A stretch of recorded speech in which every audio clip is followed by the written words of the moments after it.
Hello, and welcome to Lopes on Movies. My name is Joey Lopes, and today I am joined by Kyle. Sup, guys? And Connor. Hi. What's with that introduction, Kyle? You're very Because we're enthusiastic. skateboarders today. Is that how skateboarders talk? Maybe when Tony Hawk Pro Skater came out. Not that they talk like that anymore. Yeah, I don't know. I don't know for sure. I haven't really kept up with the culture. Yeah. But maybe we're getting ahead of ourselves a little bit here. I think skateboarders would be offended by that, Kyle. Uh-oh. What, because he said sup? Because he said it with, like, the way the inflection you said it with is offensive. I would be offended if I was a skateboarder. Well, I This is would. a bad start. I'm offended for them right now. All right, guys. Like I said, we're getting ahead of ourselves. Everybody, the reason why we're talking about skateboarding is because today's episode is about a film that we actually talked a little bit about a couple months ago. If you remember, there was this movie about the Tony Hawk Pro Skater video game series that I heard about, and I ended up getting in touch with the producer of the movie and one of the producers of the Tony Hawk video game franchise in general, Ralph D'Amato, and we got to interview him on this show, which was a really, really great time, really amazing experience. Those games were a huge part of my childhood growing up, some of my favorite games growing up, and getting to hear from somebody who actually worked on them, and then you learn a little bit about this movie that was supposed to come out. Super exciting. One of my favorite things that we've ever done on this show. The movie is finally out. It's called Pretending I'm a Superman, the Tony Hawk video game story. It was directed by Ludwig Gurr and stars many of the people from the game, some of the biggest names in skateboarding. You got Tony Hawk, you got Rodney Mullen, you got Bob Burnquist. Oh yeah. Like it's a who's who. Hey, don't forget about Chad Muska. Chad Muska, of course. And to me, it's like all these names are just names I remember from the video games. Yeah, it's like but it's interesting, and I think that's sort of why this movie exists in the first place, which is that the video game Tony Hawk's Pro Skater actually had a tremendous effect on the sport of skateboarding itself, which I don't think that seems unique to me. I don't know if there's ever been a situation where like a video game version of something ended up directly affecting the popularity of the thing it was based on in like a very significant way. So that's sort of the unique angle that this story takes, and why it was sort of worth making. So I've been excited for this one for a while. I've been very interested in this whole Tony Hawk Pro Skater story for quite a while, and of course getting to talk to Ralph D'Amato, the producer, was just made me more excited and more interested in this series. So it was really a great time getting to watch this for the first time. So what did you guys think about Pretending I'm a Superman? I really liked this movie. It brought me back to the good old days of Tony Hawk and these skateboarders that I remember. And I thought it was pretty interesting too. There's a lot of like little things I didn't know about, and I had no idea that Tony Hawk was so involved in the creation of these games. Yeah, it's interesting that I think the one of the reasons why the game ended up being as successful as it was that the developers knew, like, okay, we don't know anything about skateboarding, so we have to make sure that we learn from somebody that does. And it just so happened that you get Tony Hawk on board to get his name, but he was a perfect person to give them the rundown of like what is skateboarding, what is all this about, and how can they portray the culture in a way that seems honest to it, and not just like a bunch of guys got the thing from a company above them telling them, hey, make a skateboarding game, and then they just did it, whatever. And I think that's a huge reason why the game was successful and so interesting, is that it kind of gave you a window into that culture beyond just being a really fun game to play. And Tony Hawk was definitely a big part of that, for sure. Yeah, which was also cool that Tony Hawk was a gamer also. So he like uniquely had he was like the perfect person for this. Not only did he have the star power, but he actually knew everything about all the skate games that existed like previously, and he knew like what would feel right to do.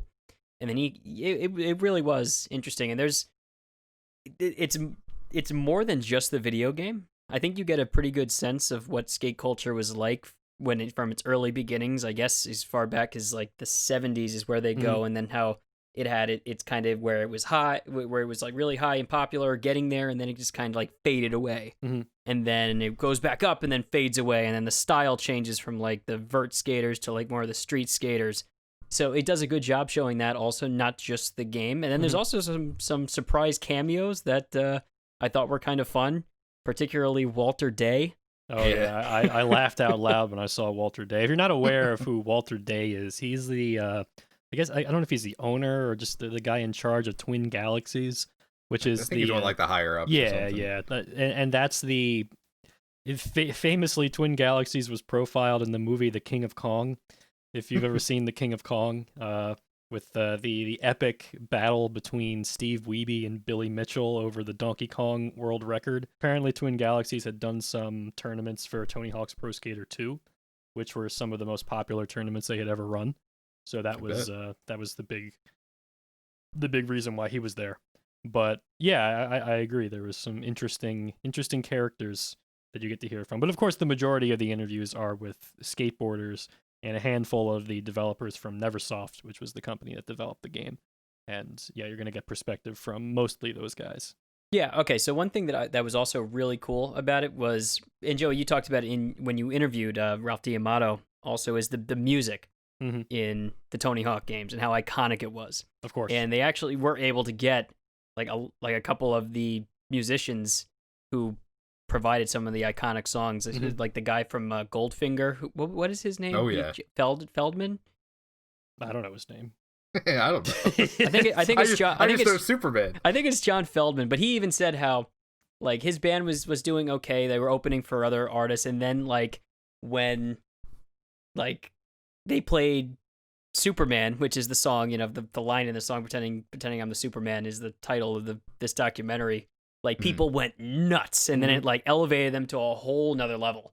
Yeah, because that song is definitely iconic, and in some ways represents most people kind of think of it as like a theme song for the Tony Hawk games, because it just has that much of an association with the Tony Hawk franchise.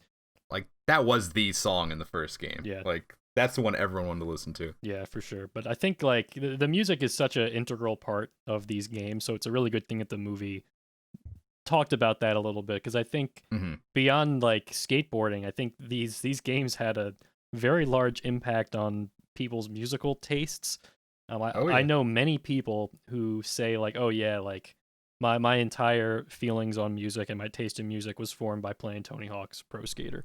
Like hearing the punk music in the Tony Hawk games, and eventually they had a very like eclectic mix of songs in the Tony Hawk games. So it definitely a huge factor in the game's success, and a huge factor in what makes them kind of enduringly popular.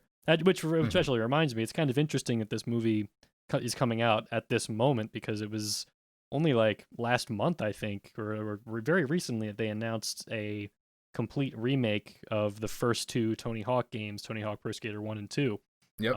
These new remakes seem to be very faithful to the originals in a lot of very key ways, and I've heard they even have like I think a lot of the same music. Oh yeah, I think there was only like a handful of songs they couldn't get the licenses to, which is pretty surprising, because I have to imagine that is a copyright nightmare. Oh yeah, music's like the biggest problem with these games, is that in 5 years they might lose the copyright on all those, and the game will just disappear. Which is why I always thought like, oh, the reason we probably haven't gotten like a Tony Hawk Pro Skater HD collection, like re-release, is because, oh my god, there's like Mountain Dew ads in these games, and there's so many songs from so many popular artists. Like Tony Hawk Pro Skater 4 had AC/DC in it. Like I can't imagine that deal was easy to get. That's out the window. That must have been expensive.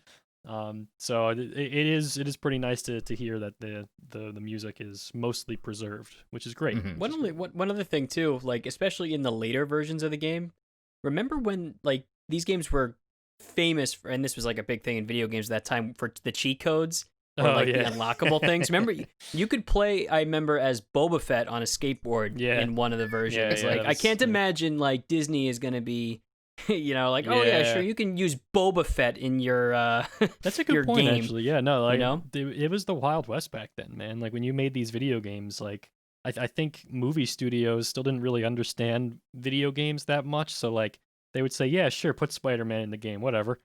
We don't care. But nowadays, like, you know, Spider-Man is like one of the biggest game franchises now because of Sony getting the Spider-Man license and the Insomniac Games Spider-Man game that just came out. So like that's definitely a no-go. You're not going to see a remaster of, you know, whatever game Spider-Man was in. I think it was the third one. No, Darth Maul was in the third one actually. That was another Star Wars tie-in. None of this stuff could fly today. It just can't happen. Yeah, which is really a shame. Really a shame. Yeah, it is. But that was, you know, just some of the quirky fun of the Tony Hawk game. But kind of like going back to the movie, I think one of the takeaway that I enjoyed towards the end of the movie was the discussion of how the sport of skateboarding evolved as a result of the games. Because if you play the Tony Hawk Pro Skater games, you're not getting an accurate portrayal of skateboarding, right? You're getting an accurate portrayal of like the culture of skateboarding, and like the trick names are mostly right, and like, you know, it definitely gets you in that place. But like the things you're capable of doing in the game, you know, you can defy the laws of physics and do the craziest combos, craziest tricks, get the craziest air. Like it's insane, right? But what's interesting is that a lot of the older guys that are interviewed notice, like, yeah, you know, like I'll be watching, you know, Instagram clips of skateboarders, and the stuff that they're doing is like straight out of Tony Hawk Pro Skater, you know, because these kids grew up playing these games, right? And, you know, if they weren't skateboarders before, they don't know what's possible and what's not. So to them, they see a crazy thing in Tony Hawk's Pro Skater and say, hey, maybe I can do that, right? And then it just like it pushes the level of skateboarding so incredibly far, because these things that the older guys just thought, oh yeah, there's no way that's physically possible. It's way too hard. The young guys, like, they have a reference for it. Like, it's from the video game, so it's not a real reference, but they still kind of have a sense in their head, like, you know, maybe I could do that. So they're doing like the craziest stuff now. Like the level of skateboarding is undoubtedly probably been pushed to a insane place just because of these games. Like kind of demonstrating to people like, hey, you know, maybe this insane run that shouldn't be possible could actually be possible. Like the 900, for example, like that's such an iconic thing, but like people have like blown way past the 900 and doing way more spins in real life now, and a lot of that's been motivated by playing the game for sure. Yeah, no doubt. Now, I thought that was a cool part also, how the 900 kind of also the hype around that, like they cover in the in the release of the game also, and how they kind of like threw that in like right at the end. Yeah, like when they were in development, which was kind of cool. It really, this is like a pretty cool, like Tony Hawk, everybody kind of knew that Tony Hawk was cool, but because they interview a lot of skateboarders, and Tony Hawk comes off as the kind of guy that kind of transcended a lot of culture. Like he could kind of fit in with like any kind of crowd.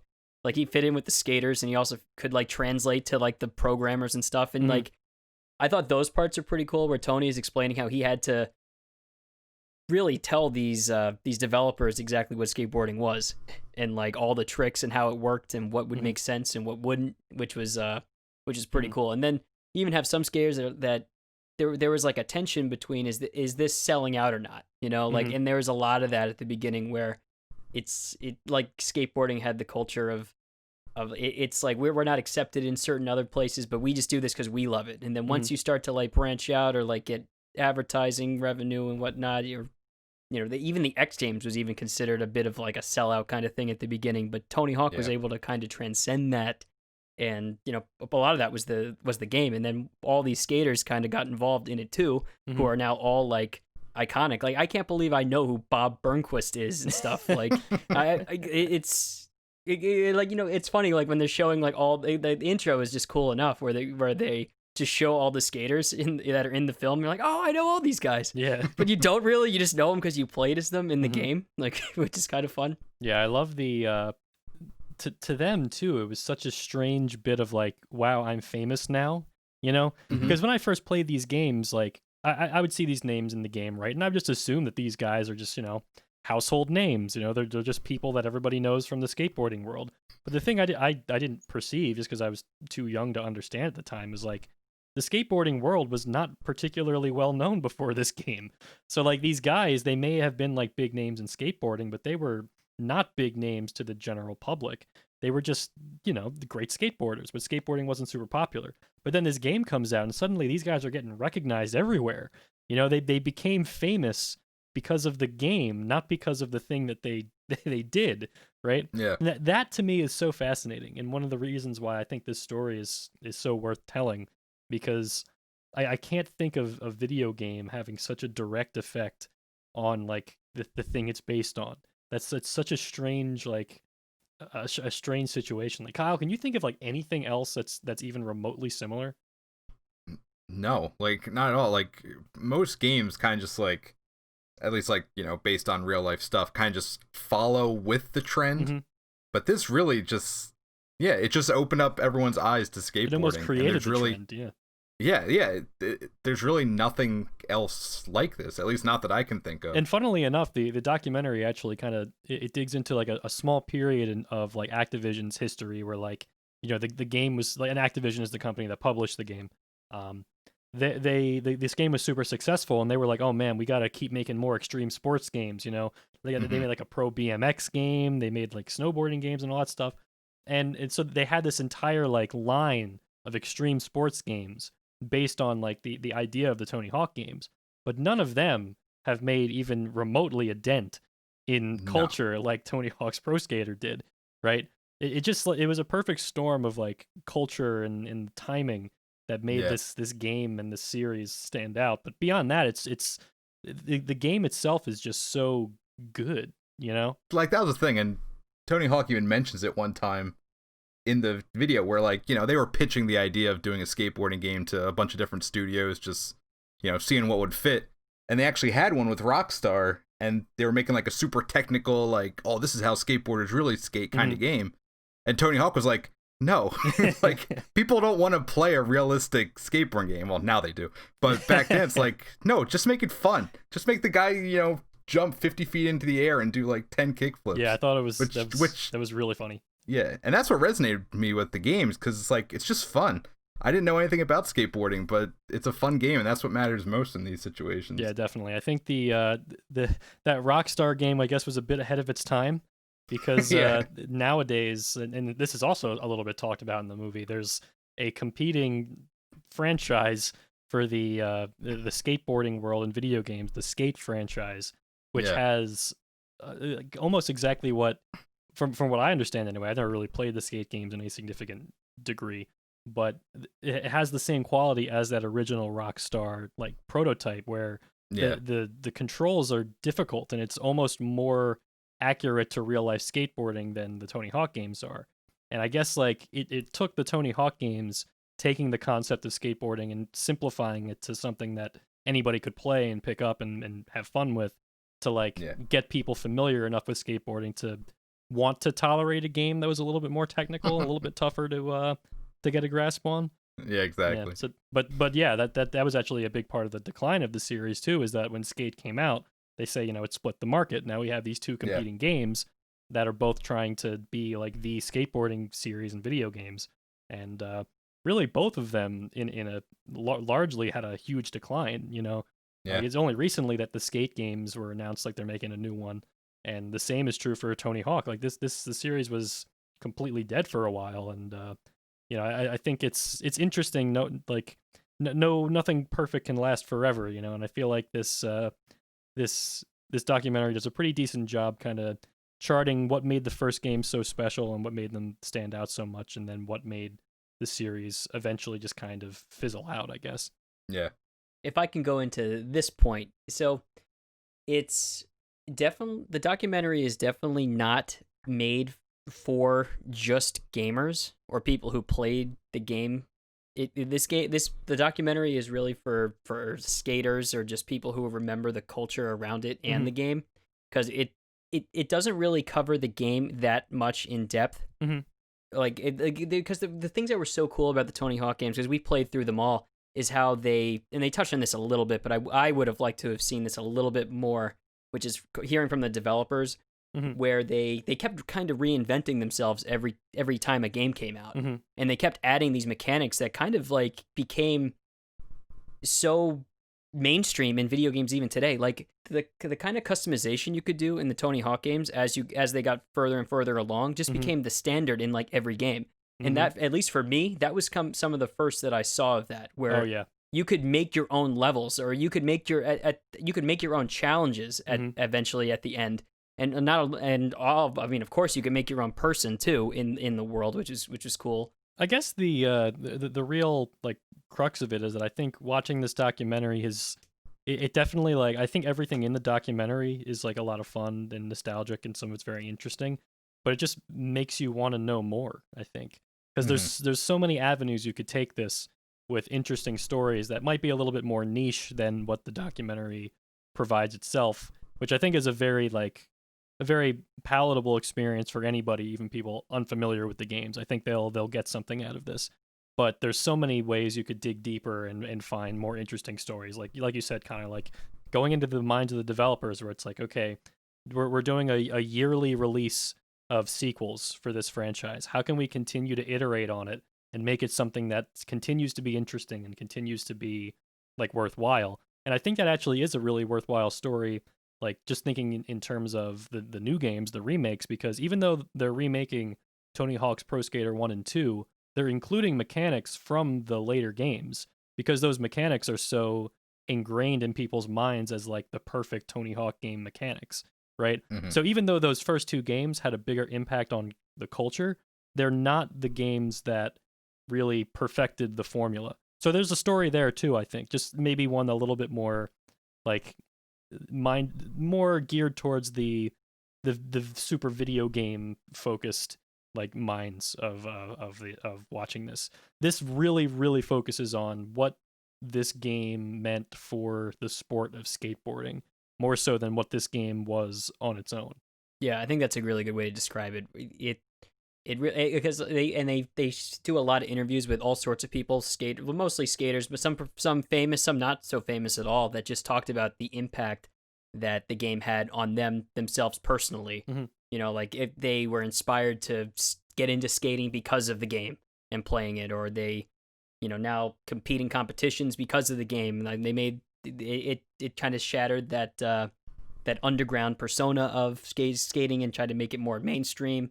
Like it really focused on like the experiences of the skaters too. It's very skater centric for a lot of it too.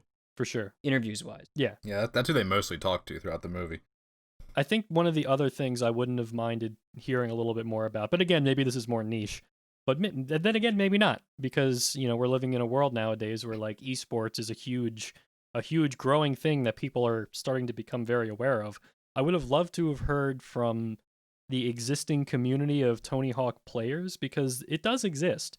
Like it's a sort of underground community, not unlike skateboarding itself, I might say. How poetic.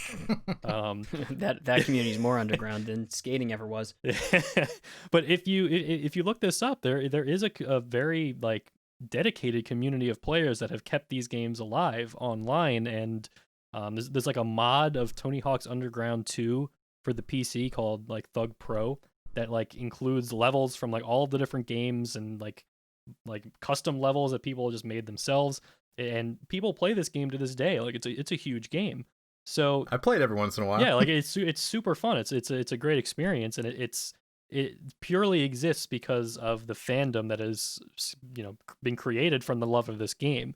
So I would love to hear from some of those people who like really took this game to the next level. Because I mean, if you go on like YouTube and search like, you know, Tony Hawk Pro Skater insane combo or something, you're gonna find some wild stuff, like unbelievable technical abilities of these games.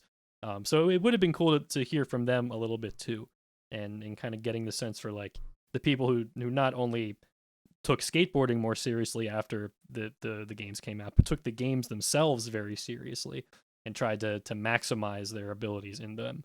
But, you know, that's, again, you know, that's just another avenue, and maybe a little bit beyond the scope for this project, which I think really does a good job focusing on, I think, the most mainstream element, which is like skateboarding was a slightly underground, not super popular thing, and Tony Hawk and this game brought it to a level of cultural understanding that I don't think anybody ever, like any skater could have possibly imagined that skateboarding would ever have, you know? Oh, I got something to add. Oh. I never knew about them. I've heard about him. But Rodney Mullen is the chillest guy I've ever seen. Dude, everybody says that. Everybody says Rodney Mullen is like so awesome. He's just like so low key. Yeah. It's the best. He's got a really good vibe for sure. Yeah. He seems so thankful too. It was Oh yeah. It was really cool. It was really nice. All right, everybody. Well, thank you for listening to this episode of Lopes on Movies. I would highly recommend you check out our show on Spotify now. It is actually available on streaming services. I would also Apple Podcast and Stitcher and everything else. Wherever you get your podcasts and stuff, that's where you'll get it. You can also follow our Instagram account, which Connor has put in a tremendous amount of effort getting to a place of quality, I guess. Yeah, which is taking Kyle's excellently made graphics that he makes for our show and putting them on there and making some of my own memes. Yeah, it's fun. Just a great time. And also, you can follow us on YouTube at Lopes on Movies and all that stuff. But really, definitely check out the interview that I did with Ralph D'Amato, the producer of this movie, and definitely check out the movie because I think you'll get especially if you were around playing those games growing up or remember them in any sense. This will definitely be a wonderful trip down memory lane, and at least personally, I can't wait to play those remasters and get to experience it again for the first time.